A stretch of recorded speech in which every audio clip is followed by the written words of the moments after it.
یہ مبارک مہینہ آتے ہی ہمیں ایک اور عظیم قربانی کی یاد دلا جاتا ہے۔ اس عظیم قربانی کے ذکر سے پہلے یوم عاشوراء کے جو فضائل احادیث میں آئے ہیں اس کا ذکر کرتا چلوں۔ یوں تو سال کے 12 مہینے اور ہر مہینے کا 30 دن یہ سب اللہ جل شانہ نے بنائے ہیں،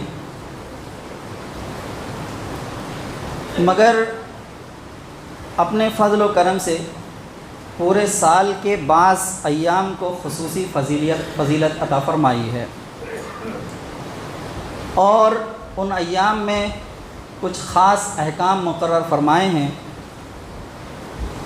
یہ محرم کا مہینہ بھی ایک ایسا مہینہ ہے جس کو قرآن نے حرمت والا مہینہ قرار دیا ہے۔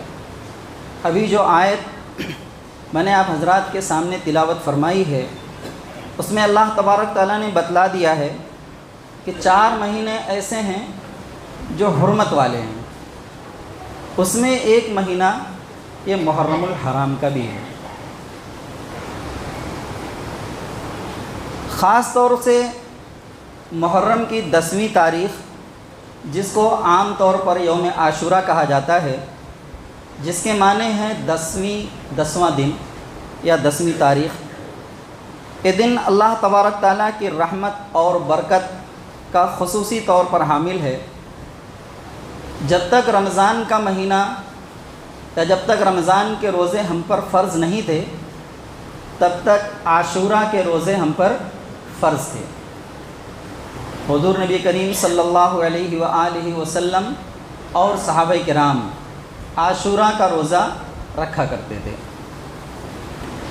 اس کے بعد رمضان کے روزے فرض ہوئے ہجرت کے بعد، اور عاشوراء کے روزے کی فرضیت منسوخ ہو گئی، لیکن حضور نبی کریم صلی اللہ علیہ وآلہ وسلم اور آپ کے اصحاب 10ویں تاریخ کا روزہ اس کے بعد بھی رکھتے رہے، اور اس روزے کو سنت اور مستحب قرار دیا۔ بعض لوگ یہ سمجھتے ہیں کہ عاشورے کے دن کی فضیلت کی وجہ یہ ہے کہ اس دن آپ صلی اللہ علیہ وآلہ وسلم کے پیارے نواسے حضرت امام حسین رضی اللہ عنہ کی شہادت کا واقعہ پیش آیا۔ ایسا ہرگز نہیں ہے، بلکہ آپ صلی اللہ علیہ وآلہ وسلم کے وصال کے 60 سال کے بعد، کتنے سالوں کے بعد؟ 60 سالوں کے بعد حضرت امام حسین رضی اللہ عنہ کی شہادت کا واقعہ پیش آیا ہے۔ اور عاشورے کے روزے کی فضیلت اس سے پہلے سے چلی آ رہی ہے، جیسا کہ ابھی ہمارے سامنے بات آئی۔ ایک حدیث میں آپ صلی اللہ علیہ وآلہ وسلم نے ارشاد فرمایا، مجھے اللہ جل شانہ کی رحمت سے امید ہے کہ جس نے بھی عاشوراء کا روزہ رکھا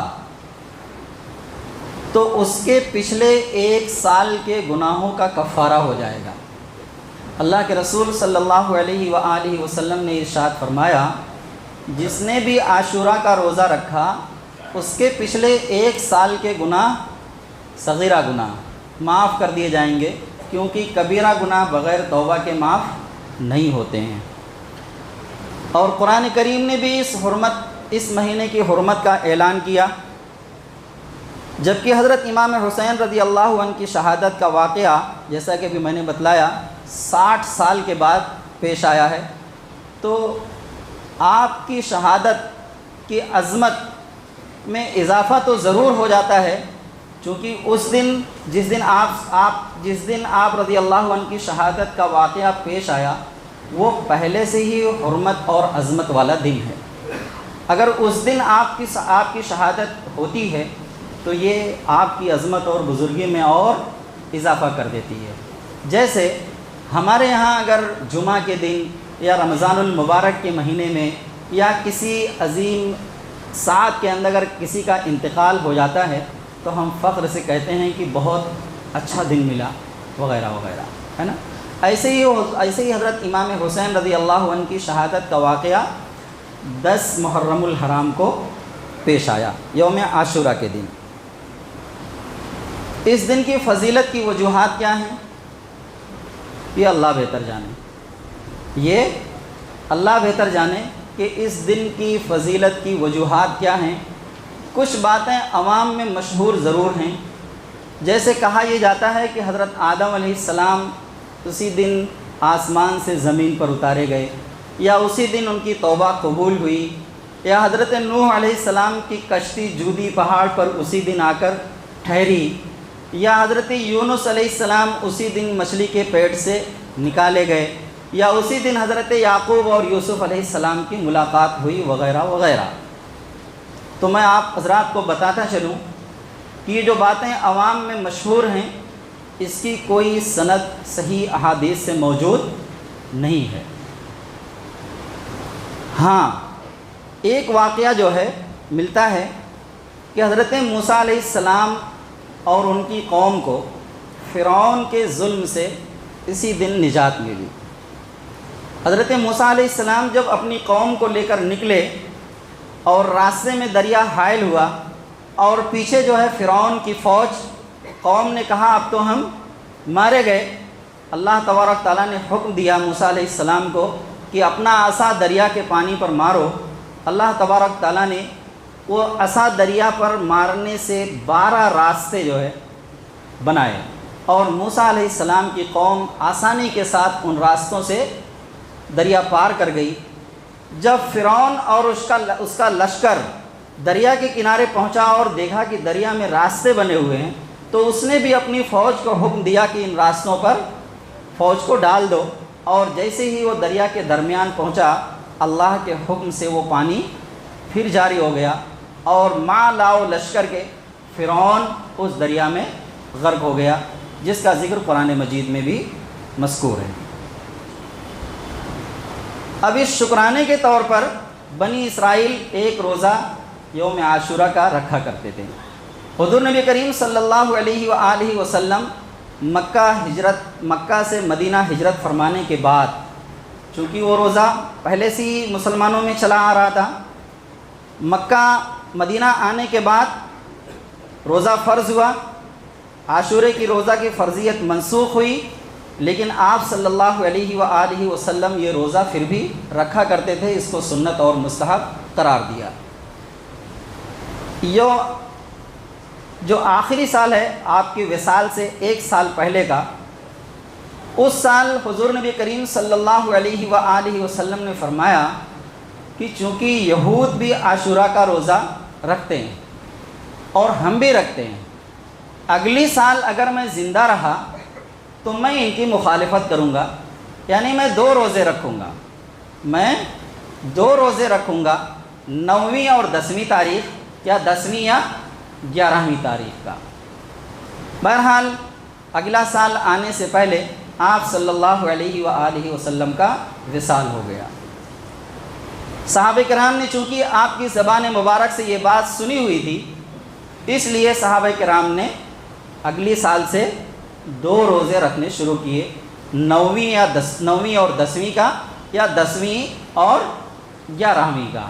تو ہمارے لیے بھی سنت اور مستحب یہی ہے کہ ہم عاشورہ کے 2 روزے رکھیں، 9ویں یا 10ویں تاریخ کا، یا 10ویں یا 11ویں تاریخ کا۔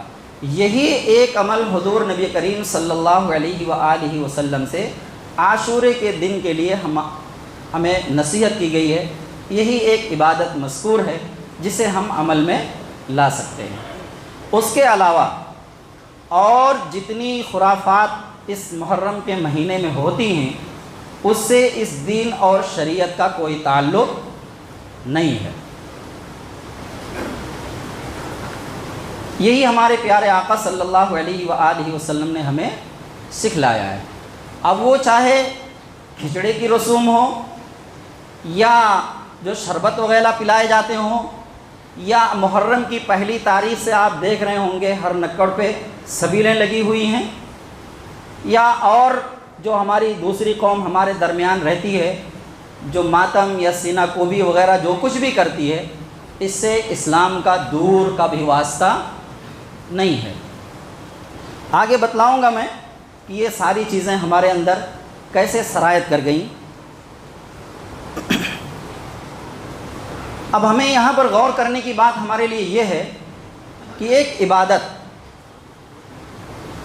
روزہ رکھنا یہ عبادت ہے، یہود بھی رکھتے تھے، مسلمان بھی رکھتے تھے، لیکن حضور نبی کریم صلی اللہ علیہ وآلہ وسلم کو ایک لمحے کے لیے بھی یہ گوارا نہیں ہے کہ کوئی ایسا عمل کیا جائے جو یہود سے مشابہت اختیار کر رہا ہو۔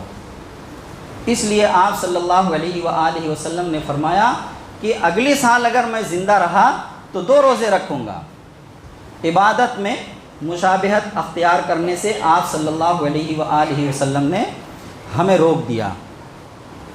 اللہ تعالیٰ نے مسلمانوں کو جو دین عطا فرمایا ہے وہ سارے ادیان سے ممتاز اور فوقیت رکھنے والا دین ہے۔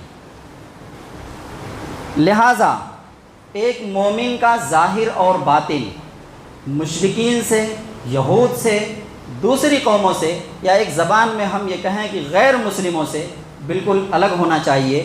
ہم جو بہت آسانی سے یہ بات کہہ دیتے ہیں کہ بھائی لباس کے لیے اسلام نے کوئی خاص اصول یا ضابطہ طریقہ یا کوئی لباس مقرر نہیں کیا ہے، تو ہم یہ جان لیں کہ ہم جس علاقے میں رہتے ہوں، موسم اور اس علاقے کے لحاظ سے جو ضروری چیزیں ہیں، جیسے اگر ہم ٹھنڈے علاقے میں رہتے ہوں تو ہمیں گرم لباس پہننا ہے، گرمی کے علاقے میں رہتے ہوں تو ہمیں ہلکا پھلکا لباس پہننا ہے۔ یہ ایک اصول اور ضابطہ بنایا ہے کہ سطر ڈھانکنے والا ہو اور ڈھیلا ڈھالا لباس ہو۔ اس کے بعد جو چیز متعین فرمائی وہ یہ ہے کہ جس علاقے کے علماء، صلحاء، دیندار لوگ جو لباس اختیار کر رہے ہوں وہ لباس مومنین کو اختیار کرنا چاہیے۔ ہمارا رہن سہن، ہماری وضاقتہ، ہمارے اعمال، سب کچھ دوسری قوموں سے بالکل جداگانہ ہونا چاہیے۔ ایک عبادت جو یہود بھی روزہ رکھا کرتے تھے اور مسلمان بھی روزہ رکھا کرتے تھے، ایک ہی دن وہ عبادت ٹکرا رہی تھی۔ آپ صلی اللہ علیہ وآلہ وسلم نے کہا کہ اگلی سال سے میں 2 روزے رکھا کروں گا۔ اللہ تبارک تعالیٰ نے اور حضور نبی کریم صلی اللہ علیہ وآلہ وسلم نے بارہا ہمیں یہ بات یہ نصیحت کی ہے کہ ہم کہیں بھی غیر مسلموں کی مشابہت اختیار نہ کریں۔ اللہ کے رسول صلی اللہ علیہ وآلہ وسلم نے فرمایا من تشبہ بقوم فہو منہم، جو شخص کسی قوم کی مشابہت اختیار کرے وہ اسی قوم کے اندر داخل ہے۔ آپ اندازہ لگائیں کہ آج ہم اپنے طور طریقوں کو دیکھیں، عبادت تو چھوڑ دیجئے، ناجائز کاموں میں ہم نے ان کے طرز عمل کو اختیار کر رکھا ہے، ناجائز کاموں میں ہم نے ان کے طرز عمل کو اختیار کر رکھا ہے۔ برتھ ڈے ہم منائیں، تیجا ہم منائیں، 40واں ہم منائیں، یا اور اس طرح کی جو غیر شرعی رسمیں ہیں وہ ہم نے اپنا رکھی ہیں جس سے دین اور اسلام کا کوئی تعلق نہیں ہے۔ اگر آخرت میں اللہ تبارک تعالیٰ نے ہمیں ان کے ساتھ کھڑا کر دیا، یہ جو عمل ہم دین کا کام سمجھ کر کرتے رہے پوری زندگی، اور آخرت میں یہ غارت ہو گئے اور ان قوموں کے ساتھ اگر کھڑا کر دیا تو پھر ہماری ساری محنت جو ہم دنیا میں کر رہے ہیں وہ ضائع ہو جائے گی۔ اس لیے ہمیں یہ جاننا ضروری ہے کوئی عمل کرنے سے پہلے کہ اللہ اور اس کے رسول کا کیا حکم ہے اس معاملے میں۔ اللہ کے رسول صلی اللہ علیہ وآلہ وسلم نے ارشاد فرمایا من تشبہ بقوم فہو منہم، جو شخص کسی قوم کی مشابہت اختیار کرے وہ اسی قوم کے اندر داخل ہے۔ مثلا کوئی شخص انگریزوں کا طریقہ اس لیے اختیار کر رہا ہے تاکہ دیکھنے میں انگریز نظر آؤں، تو علماء نے لکھا ہے کہ یہ گناہ کبیرہ ہے، یہ گناہ کبیرہ ہے۔ ہم ان قوموں کا طرز عمل اختیار کریں جو ہمیں ہر روز پیٹتی ہے، جو ظلم و استبداد کا بازار ہمارے اوپر گرم کی ہوئی ہے، جو ہمیں انسانی حقوق تر دینا نہیں چاہتی، ہم ان کا رویہ اختیار کیے ہوئے ہیں۔ ہمیں ہمارے آقا صلی اللہ علیہ وآلہ وسلم کا حلیہ یا آپ کا طرز عمل یا آپ کا طور طریقہ یا آپ کے اصحاب کا طور طریقہ ہمیں پسند نہیں آتا. ہمیں ان غیر مسلموں کا طریقہ ہم نے اختیار کر رکھا ہے جو ہمارے اوپر طرح طرح کے مظالم ڈھا رہی ہے. اگر آپ یہ کہتے ہیں کہ ایسا کرنے سے کیا ہوتا ہے تو میں آپ کو بتاؤں کہ جب روم و ایران اسلام کے زیر نگی آ گیا تو حضرت عمر فاروق رضی اللہ عنہ نے ایک حکم جاری کیا کہ کوئی غیر مسلم مسلمانوں کا لباس اختیار نہیں کر سکتا ہے. کوئی غیر مسلم مسلمانوں کا لباس پہن نہیں سکتا ہے تاکہ یہ ظاہر ہو کہ یہ غیر مسلم ہے اور یہ مسلمان ہے. یہ حکم باضابطہ حضرت عمر رضی اللہ عنہ نے جاری کیا ہے. پڑھیں تاریخ کی کتابوں کو، دیکھیں اور ٹٹولیں ہم اپنے آپ کو، جو ہم یہ آسانی سے کہہ دیتے ہیں کہ بھائی کپڑے پہننے میں کیا حرج ہے. یہ حرج ہے. کیا ہماری تہذیب، ہمارا دین اتنا کمزور ہے کہ ہم دوسرے دینوں سے اپنے طور طریقوں کو مستعار لیں، ان سے ادھار لے کر ہم اپنی زندگی کو گزاریں؟ ہرگز نہیں. ایک ایسا دین ہے جو مکمل دین ہے. اللہ تبارک تعالیٰ نے ارشاد فرمایا الیوم اکملت لکم دینکم واتممت علیکم نعمتی ورضیت لکم الاسلام دینا. دین مکمل ہو گیا ہے، کہیں کوئی کمی چھوڑی نہیں ہے اس دین نے کہ کہیں ایک گوشہ ایسا باقی رہ گیا ہو جس نے ہمارے دین نے ہمارے لیے رہنمائی نہ کی ہو. تو ہم دوسروں کا طور طریقہ کیوں اختیار کریں؟ اگر کل اللہ تبارک تعالیٰ نے ہمیں کھڑا کر دیا ان کے ساتھ تو پھر ساری زندگی کی محنت بیکار ہو جائے گی. قرآن پاک میں اللہ تبارک تعالیٰ نے ارشاد فرمایا ما آتاکم الرسول فخذوہ وما نہاکم عنہ فانتہوا، کہ رسول مکرم صلی اللہ علیہ وآلہ وسلم جو تعلیمات تمہارے پاس لائے ہیں انہیں اختیار کرو، اور جن کاموں سے انہوں نے منع فرمایا ہے ان سے رک جاؤ. ان میں سے ایک چیز بدعت بھی ہے جس کی آپ صلی اللہ علیہ وآلہ وسلم نے بہت زیادہ مذمت فرمائی ہے، اور اس مہینے کے اندر بدعت کا انبار لگا ہوا ہے. اس مہینے کے اندر بدعت کا انبار لگا ہوا ہے. ہم کھچڑے بنا رہے ہیں، ہم شربت پلا رہے ہیں، ہم طرح طرح کے الگ الگ طریقے کے لباس پہن رہے ہیں. ایک قوم جو ہمارے درمیان رہتی ہے اس کو دیکھ کر ہم تعزیہ، تاشے، ڈھول اور پتہ نہیں کیا کیا جو ہے ہم نے ایجاد کر رکھے ہیں. کیا ان چیزوں کا دین سے کوئی تعلق ہے؟ ماتم منانا کس نے سکھلایا؟ اللہ کے رسول صلی اللہ علیہ وآلہ وسلم کی زوجہ حضرت خدیجہ رضی اللہ عنہا کا جس سال انتقال ہوا اسی سال آپ کے عزیز چچا ابو طالب کا بھی انتقال ہو گیا. آپ نے اس کو عام الحزن کہا، یہ غم کا سال ہے کہا. لیکن کیا آپ نے اس کو منایا؟ آپ نے اس کو منایا؟ پھر یہ کیوں منایا جا رہا ہے ہمارے یہاں؟ تکلیف پہنچی، آپ نے کہا کہ یہ دو واقعات، اور یقیناً وہ جو دو لوگ تھے وہ کتنے مہربان تھے آپ کے لیے. جب ہم تاریخ کا مطالعہ کرتے ہیں، سیرت کا مطالعہ کرتے ہیں تو ہمیں پتہ چلتا ہے کہ کتنی طاقت، کتنی ہمت اور حوصلہ ان دونوں سے حضور نبی کریم صلی اللہ علیہ وآلہ وسلم کو ملتا تھا.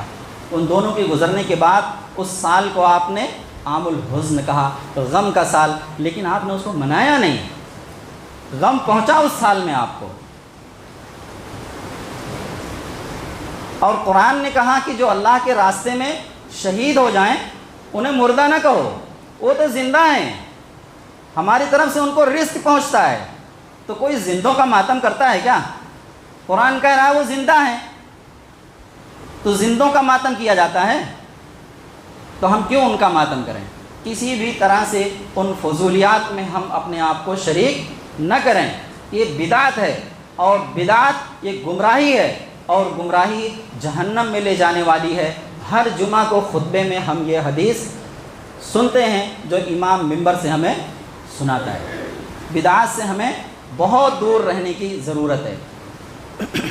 اور یہ جو ایک بڑا حادثہ حضرت امام حسین رضی اللہ عنہ کی شہادت کا پیش آیا 10 محرم کو، یہ بھی کوئی معمولی واقعہ نہیں ہے. تھوڑی سی سرسری طور پر میں اس پر روشنی ڈالتے ہوئے اپنی بات کو ختم کرتا ہوں۔ دیکھیں، جب اسلام پوری طرح سے عروج پر اسلام کا ستارہ چمک رہا ہے اور دشمنان اسلام کو